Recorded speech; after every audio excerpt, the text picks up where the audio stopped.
और BJP BJP की तो चल रही है सिस्टम अलग अलग। सोमाली बात बता रहा हूँ मैं। सवाल भी नहीं, अगर कहा जाए तो टक्कर लग रही है इस बार। टक्कर न लग रही, अच्छा, एक तरफा 100 है। में 100%। अच्छा ठीक है। हाँ। अच्छा, मुद्दों की अगर बात करूं तो मुद्दे ऐसे कौन कौन से यहाँ पर जो बड़े होने वाले हैं? मुद्दे की बात करो तो सबसे ज़्यादा युवा शक्ति, और जैसे मतलब पढ़ाई क्षेत्र, और अपना जो है ऐसे मान के चलो किसानी वर्ग में आता है, बहुत सी ऐसे आइटम है ते सिस्टम ना बना पाए। अपन ने तो हाथी निकाल के नहीं हाँ। जिताया के नहीं, अपनी सरकार बना सरकारी के। योजनाओं को कितना फायदा मिल रहा है? सरकारी को तो मिल रहा है तब तो बड़े। क्या क्या मिल रहा है?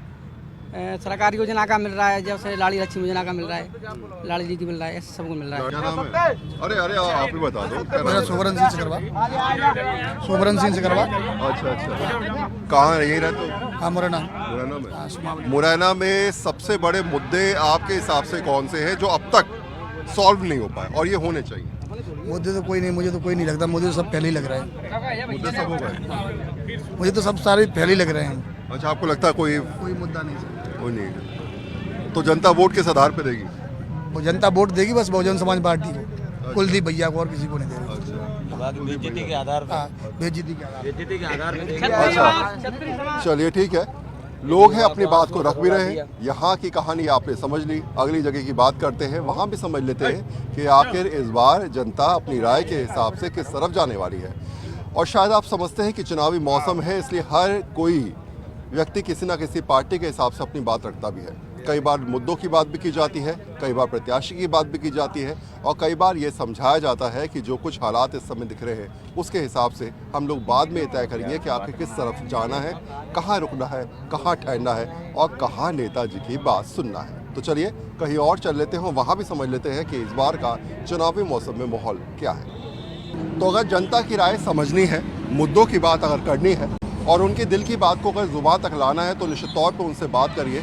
वो हर बात की बात ये बता देंगे कि आखिर इस बार चुनावी मौसम में माहौल किस तरीके से बदलता हुआ नज़र आ रहा है, या वाकई वो माहौल है जो लोग चाहते हैं। तो फिलहाल मुरैना की सड़कों पर हम दौड़ रहे हैं, चल रहे हैं, फिर रहे हैं और इस उम्मीद के साथ समझ रहे हैं कि आखिर इस बार जनता क्या कुछ सोच रही है और क्या उनके दिमाग में चल रहा है। तो फिलहाल अगर मैं आपसे पूछूँ कि सियासत में इस बार जो है परिस्थिति क्या नज़र आ रही है और आपके हिसाब से इस बार सबसे बड़े मुद्दे कहाँ और कौन से हैं जिसके हिसाब से आप लोग अपने मत का प्रयोग करने वाले हैं? देखिए, जनता त्रस्त है।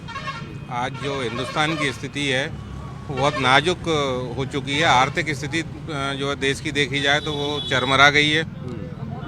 आम जनता जो कोविड से जैसे तैसे बच के अपना जीवन यापन कर रही है, तो उसके बाद आज स्थिति ऐसी निर्मित हो गई है कि आप देख रहे हो कि रोज़मर्रा की जो चीज़ें हैं, महंगाई दिन पे दिन बढ़ती जा रही है। हमारा जो युवा साथी है वो बेरोज़गार है, उसके लिए कोई भी पार्टी सोचने के लिए तैयार नहीं है।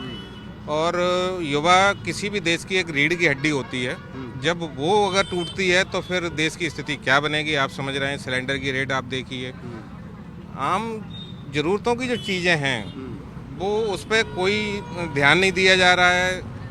देश से गरीबी को कैसे दूर किया जाए उस पर कोई ध्यान नहीं दिया जा रहा है। देश से गरीब दूर कर दिया जाए, वो स्थिति निर्मित होती जा रही है। तो आने वाले समय में जनता आज आक्रोश में है, इसमें कोई दो राय नहीं है। और जो चुनाव अभी होने वाले, मुरैना के मुद्दों की बात करूं मैं, यहाँ के लोकल मुद्दों की, यहाँ के हालात की। देखो मुद्दे तो सब जगह वही हैं, महंगाई, बेरोजगारी, और आप देख रहे हो कि देश बिक रहा है।